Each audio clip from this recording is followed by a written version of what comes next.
Hello everyone, I'm Vandana Kumari, Assistant Professor, PG Department Sociology, Magad University. अभी का जो इतना टफ टाइम जो सभी के लिए कोरोना वायरस के कारण चल रहा है, उस समय में हम सभी ने मिलकर एक रिमीडियल क्लास अपने स्टूडेंट्स के लिए स्टार्ट किया है। इसको कॉल कॉन्फ्रेंसिंग के माध्यम से, वीडियो कॉन्फ्रेंसिंग के माध्यम से या फिर जूम ऐप और बहुत सारे मेथड है जिसके द्वारा हम लोगों ने ज़्यादा से ज़्यादा स्टूडेंट्स को कनेक्ट करने के लिए कोशिश किया है। मैं फ़िलहाल एमए फर्स्ट सेमेस्टर को पर्सपेक्टिव्स ऑफ इंडियन सोसाइटी जो पेपर है, मैं उन लोगों को डिस्कस कर रही हूँ उन लोगों के साथ। बहुत सारी चीज़ें हम लोग ऑलरेडी कॉल कॉन्फ्रेंसिंग पे डिस्कस कर चुके हैं। उन लोगों को बहुत सारे ईमेल आईडीज़ के द्वारा स्टडी मटेरियल प्रोवाइड किया जा चुका है। और कुछ एक छोटा सा एक वीडियो है जो कि मैं अभी अपलोड करने जा रही हूँ। जो अभी तक हम लोगों ने डिस्कस किया है, that is all about the Indian society, unity and diversity and it's challenges. आज मैं एक छोटा सा वीडियोस अपलोड कर रही हूँ जो कि है चेंज एंड कंटिन्यूटी के ऊपर, जो कि जितने भी चेंजेस हमारे इंडियन सोसाइटीज़ में हुए हैं, मतलब इसका कॉन्सेप्ट मैं यहाँ पर थोड़ा सा एक छोटा सा एक वीडियो डाल रही हूँ जो इसके ऊपर है, change and continuity of Indian society.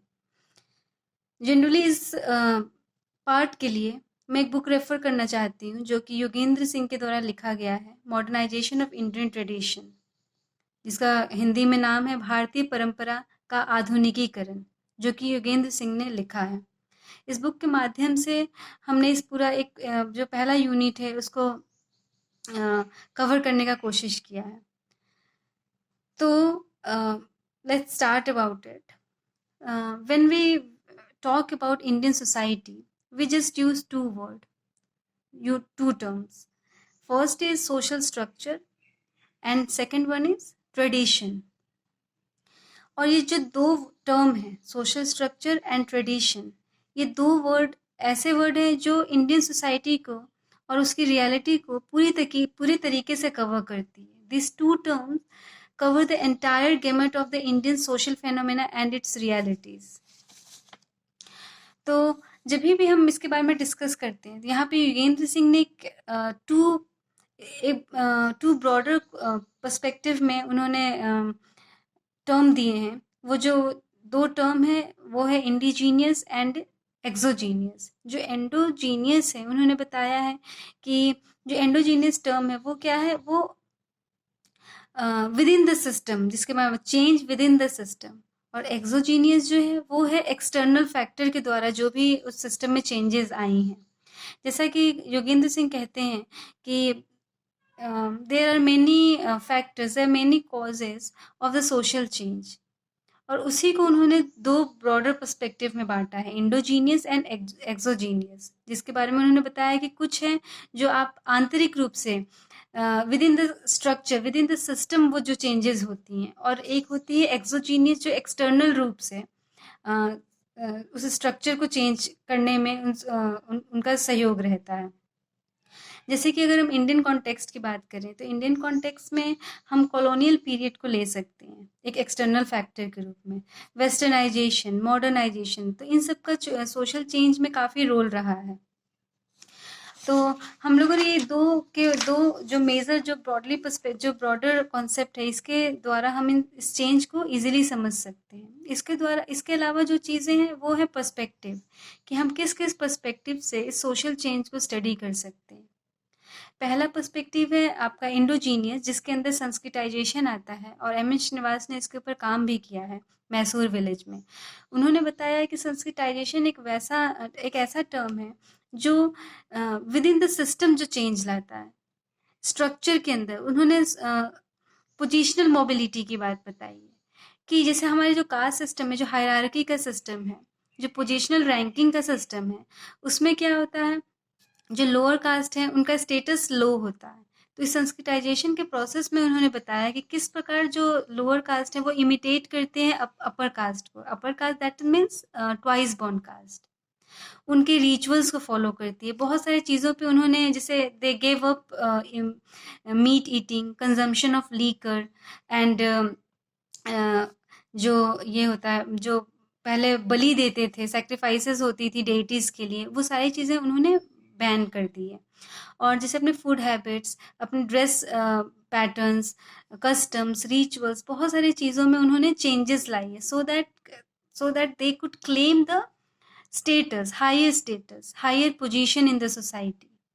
तो ये एक चेंज हुआ जो कि कुछ लोगों के द्वारा जो ये चेंज होता है, इसीलिए उन्होंने बोला है कि ये जो चेंज है वो विद इन द स्ट्रक्चर है, विद इन द सिस्टम है, जिसको हम एक कल्चरल मोबिलिटी भी कह सकते हैं। दूसरा हो गया आपका जो वेस्टर्नाइजेशन और मॉडर्नाइजेशन की वजह से हुआ, जो एक एक्सटर्नल फैक्टर जो हमने अभी डिस्कस किया था।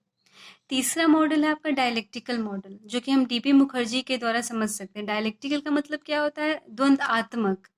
द्वंद्वात्मक इन द सेंस वो कंटिन्यूटी के पर्सपेक्टिव में कहते हैं। जैसा उन्होंने एक किताब लिखी है, उन्होंने एक बुक लिखा है मॉडर्न इंडियन कल्चर के ऊपर, अ सोशियोलॉजिकल स्टडी। उस बुक का नाम है मॉडर्न इंडियन कल्चर अ सोशियोलॉजिकल स्टडी, जिसमें उन्होंने क्या बताया, देयर इज अ कंटिन्यूटी। मतलब आप वहाँ पर एक साथ पैरेलल ढंग से मॉडर्निटी और जो ट्रेडिशन है वो एक पैरेलल वे में चल रहे हैं, साइड बाय साइड। और तीसरा है आपका कॉग्निटिव हिस्टोरिकल और इंडोलॉजिकल पर्सपेक्टिव, जिसमें बहुत सारे जैसे जीएस घुरे और भी बहुत सारे जो सोशियोलॉजिकल थिंकर्स हैं, उन्होंने इसके ऊपर काम किया है, कास्ट और वर्ना के ऊपर, कि किस प्रकार से जो कास्ट सिस्टम है वो भी चेंज हुआ है अभी के टाइम पे, अगर हम कंपेयर करेंगे। फिर और दूसरी बात यहाँ पे ये हो गई कि इसको हम और एक तरीके से समझ सकते हैं, वो है आपका मिस्टेकन मॉडर्निटी। मिस्टेकन मॉडर्निटी का मतलब होता है आप किस प्रकार आपने वेस्टर्न चीज़ों को अडॉप्ट तो कर लिया है, लेकिन जो आपका कोर वैल्यू है, जो आपका ट्रेडिशन है, वो आप चेंज नहीं कर सकते, वो आप चेंज नहीं कर पाते। जिसको और इसी चीज़ों को एक्सप्लेन किया है दीपांकर गुप्ता ने through the concept of mistaken modernity. उन्होंने मिस्टेकन मॉडर्निटी के द्वारा सोशल चेंज को समझाया है कि अभी के टाइम पे हम पिज़्ज़ा खाते हैं, या फिर हम जो भी हम बर्गर खाते हैं मैकडी का, तो ये जितनी भी कंपनी है सब बाहर की फॉरेन कंपनी है। हम उस हिसाब से अपने स्टेटस को हाई करना चाहते हैं, अपना स्टेटस दिखाना चाहते हैं। फूड इज़ लाइक एक यहाँ पे एक स्टेटस सिंबल हो गया है। अगर आप पिज़्ज़ा खा रहे हैं then you are a elite group. तो लेकिन जब आप मैरिज की बात करते हैं तो आपको अरेंज मैरिज ही करना है, सेम कास्ट में ही करना है। तो these are the two things उसको जो कि उन्होंने एक मिस्टेकन मॉडर्निटी के रूप में एक्सप्लेन किया है। दूसरा हो गया जो जिसको हम कह सकते हैं माइक्रो और मैक्रो लेवल में जो चेंजेस होती हैं। जैसे जावेद आलम ने जो एक्सप्लेन किया है सोशल चेंज को, उन्होंने बताया है कि ये जो हम मॉडर्निटी को जो अप्रोच करने का तरीका है वो इंडिविजुअल नहीं है, वो एक ग्रुप के माध्यम से है। ग्रुप इन द सेंस जैसे कास्ट ग्रुप हो गया, ट्राइबल ग्रुप हो गया, इसी प्रकार से विभिन्न बहुत सारे ग्रुप्स हैं जिनका अपना अलग अलग अप्रोच है, अपना अलग अलग तरीका है मॉडर्निटी को समझने में। सो ये सारी चीज़ों का जो आपको एक अच्छे तरीके से डिस्कस किया हुआ है वो modernisation of Indian tradition book में। तो मैं चाहूँगी कि आप इस बुक को रेफ़र करें और इसको और अच्छे तरीके से एकदम इन डेप्थ स्टडी कर सकें। Thank you.